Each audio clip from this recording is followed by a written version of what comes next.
ये कहानी है चंबल की, जहाँ पर कुछ आदिवासी रहा करते थे, जिसमें से एक कुमार का परिवार भी था। इसमें कुमार की पत्नी बिंदी और उसकी बेटी कुमकुम उसके साथ रहा करते। वो लोग बहुत गरीब थे, जंगल में लकड़ियाँ काट कर अपना गुजारा करते। लेकिन कुमकुम रोजाना खड़ी हुई अपने घर से स्कूल जाती हुई लड़कियों को देखती और फिर एक दिन, माँ। हाँ बेटा, क्या हुआ? माँ, मुझे भी स्कूल जाना है। ये क्या कह रही हो तुम? हाँ माँ, मुझे भी स्कूल जाना है। मैं जब भी स्कूल जाते हुए लड़कियों को देखती हूँ तो मेरा भी मन करता है स्कूल जाने का। बेटा, तू तो जानती है ना, हम लोग आदिवासी हैं। तुझे कोई भी स्कूल में नहीं लिया जाएगा और बच्चे तुझ पर हंसेंगे भी। कोई बात नहीं माँ, स्कूल में कोई छोटा या बड़ा नहीं होता, मुझे पता है। स्कूल में दाखिला मिल जाएगा। तेरे पिताजी तो बस लकड़ियाँ ही काटते हैं, वो स्कूल का खर्चा कैसे उठाएंगे? थोड़ी मेहनत और कर लेंगे अपनी बेटी के लिए, इतना तो मैं कर ही सकता हूँ। अगर मेरी बेटी पढ़ना चाहती है तो। बिंदी और कुमकुम बातें कर ही रहे होते हैं कि तभी वहाँ कुमार आ जाता है और बीच में ही बोल पड़ता है, क्यों ना हम कुमकुम का दाखिला गांव के सरकारी स्कूल में करा दे। इससे हमारी कुमकुम पढ़ भी पाएगी और कुमकुम को ज्यादा दूर भी नहीं जाना पड़ेगा। हाँ, ये सही रहेगा। मैं कल ही जाकर कुसुम का दाखिला गाँव के स्कूल में करा देता हूँ। उसके बाद दूसरे दिन कुमार जाकर अपनी बेटी कुमकुम का दाखिला गांव के सरकारी स्कूल में करा देता है। लेकिन कुमकुम को स्कूल जाने के लिए 2 किलोमीटर पैदल ही जाना पड़ता और वो अपने आदिवासी वाली ड्रेस में ही स्कूल जाती।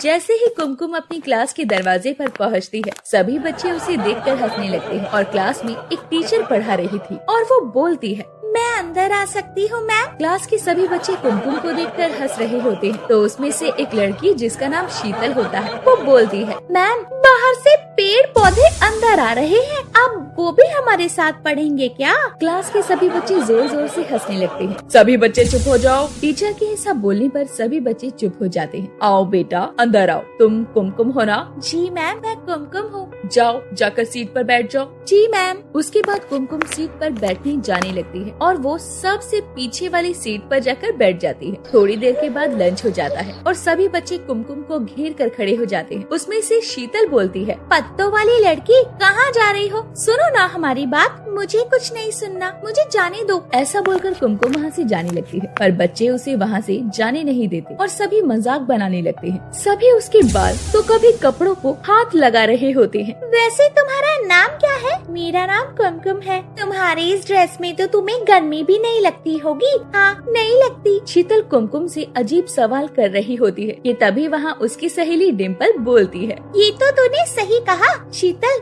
तू सही बोल रही है। कुमकुम को गर्मी नहीं लगती होगी इस ड्रेस में। लेकिन कुमकुम, अगर तुम्हारी ये ड्रेस फट जाती होगी तो तुम क्या करती होगी? अरे क्या करती होगी का क्या मतलब? और पत्ते जोड़ लेती होगी। वैसे कुमकुम, अगर तुम्हारे पीछे कोई बकरी लग गई तो तुम क्या करोगी?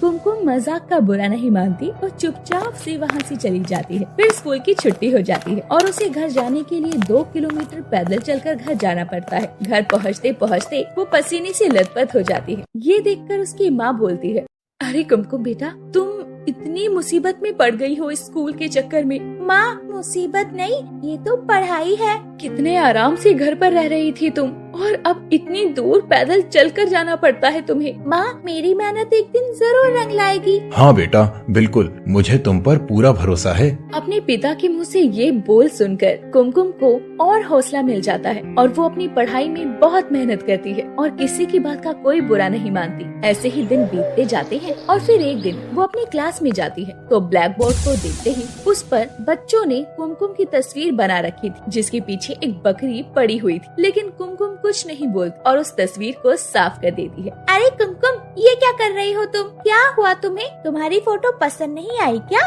नहीं, फोटो तो अच्छी थी, लेकिन अगर मैम देख लेती तो तुम सबको डांट पड़ती, इसलिए मैंने इसे साफ कर दिया। कुमकुम वो तस्वीर साफ कर देती है, लेकिन उससे पहले ही टीचर ने तस्वीर देख ली होती है और वो कुमकुम को अपने पास बुलाकर बोलती है, बेटा, तुम स्कूल ड्रेस पहनकर क्यों नहीं आती हो? क्या तुम्हें स्कूल ड्रेस अच्छी नहीं लगती? नहीं मैम, ऐसी बात नहीं है, फिर क्या बात है बेटा, मुझे बिल्कुल अच्छा नहीं लगता कि दूसरे स्टूडेंट्स तुम्हारा मजाक बनाते हैं। तुम पढ़ाई में इतनी अच्छी हो, तुम्हारे साथ ऐसा होता है। मैम, आप तो जानती है ना, हम आदिवासी हैं और मेरे बाबा लकड़ियाँ काट कर घर चलाते हैं। हमारे पास इतना पैसा नहीं है कि वो मेरी स्कूल ड्रेस बना सके। अच्छा कोई बात नहीं बेटा, तुम ऐसे ही पढ़ने आ सकती हो। ऐसे ही कई दिन बीत जाते हैं। रोजाना बच्चे कुमकुम का मजाक बनाते। कभी उसका आदिवासी होने का मजाक बन जाता तो कभी उसकी ड्रेस को लेकर मजाक बन जाता, लेकिन कुमकुम कभी भी किसी की बात का पलट कर जवाब नहीं देती। और अब 26 जनवरी आने वाली होती है। उनके स्कूल में एक फंक्शन रखा जाता है जिसके लिए टीचर सभी बच्चों से बोलती है,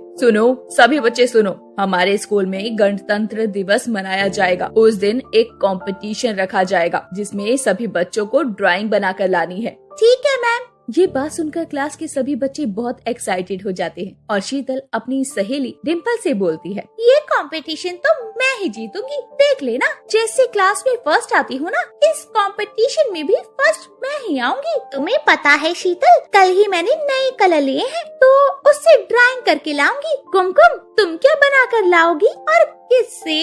अरे ये तो मिट्टी और गोबर से कुछ भी बनाकर ले आएगी, इसे क्या पता कलर्स क्या होते हैं। वैसे कुमकुम, तुमने कभी कलर्स देखी हैं? शीतल और डिम्पल की ऐसी बातें सुनकर कुमकुम को थोड़ा सा दुख होता है और कुमकुम मायूस होकर वहाँ से चली जाती है और अपने घर आकर अपने पिता से बोलती है, पापा मुझे 100 रुपए चाहिए। तुम इतने पैसे का क्या करोगी? पापा, हमारे स्कूल में ना ड्राइंग कंपटीशन है, मुझे उसके लिए कुछ सामान लाना है, तो क्या आप कल मुझे 100 रुपए दे सकते हैं? ये बात सुनकर कुमार एकदम से चुप हो जाता है क्योंकि उसकी रोज की आमदनी ही 100 रुपए की थी और वो लकड़ियों को काट के 2 गठरी तैयार करता है और वो 100 में ही बिक पाई थी और वो अपनी बेटी की 100 की मांग को अब कैसे पूरी कर सकता था। कुमकुम तो वहाँ से चली जाती है, लेकिन बिंदी ये सब कुछ सुन लेती है और वो कुमार से जाकर बोलती है, क्या सोच रहे हैं जी? मैं सोच रहा था हम इतने गरीब हैं कि हम अपनी बेटी की मदद भी नहीं कर सकते। सुनिए जी, आप परेशान मत होइए, मैंने सब सुन लिया है। कुमकुम को 100 रुपए चाहिए ना, तो कल से लकड़ियाँ काटने मैं भी चलूंगी। इससे हमारी कमाई दुगनी हो जाएगी और हम अपनी बेटी कुमकुम की मदद भी कर पाएंगे। ठीक है। दूसरे दिन कुमार के माता पिता उसे 100 रुपए दे देते हैं और वो जाकर अपनी ड्राइंग का सामान ले आती है। फिर 26 जनवरी का दिन आता है। तभी बच्चे अपनी अपनी ड्राइंग बनी हुई चार्ट पेपर को स्कूल लेकर आते हैं। शीतल, क्या हुआ? तुम इतनी परेशान क्यों लग रही हो? अरे यार, क्या करूँ, मैंने इतनी अच्छी ड्राइंग बनाई थी पर अपना चार्ट पेपर घर पर भूल आई। क्या मतलब? इस बार तो ये कंपटीशन मैं जीतूंगी। स्कूल आने की जल्दबाजी में शीतल अपना चार्ट पेपर घर ही भूलकर स्कूल आ जाती है। तभी टीचर आकर बोलती है, तुम सब बच्चे यहाँ क्या कर रहे हो? वहाँ हॉल में कंपटीशन शुरू हो गया है, चलो सब वहाँ। शीतल, अब तुम क्या लेकर जाओगी? एक काम करो, तुम क्लास में ही रुक जाओ। डिम्पल शीतल को ऐसा बोल ही रही थी कि तभी कुमकुम आकर बोलती है, शीतल तुम परेशान मत हो, ये लो मेरा चार्ट पेपर तुम ले लो, लेकिन मैं तुम्हारा चार्ट पेपर नहीं ले सकती। तुम ये लेकर चलो तो मैं ये नहीं लूंगी, और अगर मैं ये ले लेती हूँ तो तुम क्या लेकर जाओगी? मेरे पास ये दूसरा है ना, मैं ये ले जाऊंगी, लेकिन ये चार्ट पेपर तो पूरा भी नहीं है। कोई बात नहीं। कुमकुम अपना बनाया हुआ चार्ट पेपर शीतल को दे देती है और जो अधूरा रह जाता है वो खुद रख लेती है। वो दोनों बातें कर रही थी कि तभी टीचर वहाँ आकर बोलती है, तुम दोनों यहाँ क्यों खड़ी हो? और कुमकुम, तुम कैसी ड्राइंग लेकर आई हो? इसमें तो अभी कलर भी नहीं हुए। ओके मैम, हम सब चलते हैं। फिर सभी बच्चे हॉल में इकट्ठा होते हैं और ड्राइंग कंपटीशन में शीतल फर्स्ट आ जाती है और उसे ट्रॉफी मिलने वाली होती है कि तभी वो सोचती है, इस ट्रॉफी की असली हकदार तो कुमकुम है। मैं उसके साथ ये नाइंसाफी नहीं कर सकती। मैंने उसके साथ इतना गलत किया, फिर भी उसने मेरा इतना साथ दिया है। शीतल ये सोचते सोचते प्रिंसिपल के पास जाकर उसे सच बताती है। प्रिंसिपल शीतल की सच्चाई देखकर शीतल के लिए भी ट्रॉफी मंगवाती है और कुमकुम के साथ साथ शीतल को भी ट्रॉफी मिलती है। और पूरे आदिवासियों में कुमकुम पहली लड़की होती है जिसे कोई ट्रॉफी मिली थी। अगर आपको हमारी ये कहानी पसंद आई हो तो इस कहानी को लाइक करें और अपने दोस्तों से शेयर करें और हमारे चैनल को ऐसी ही कहानियाँ देखने के लिए सब्सक्राइब कर लें।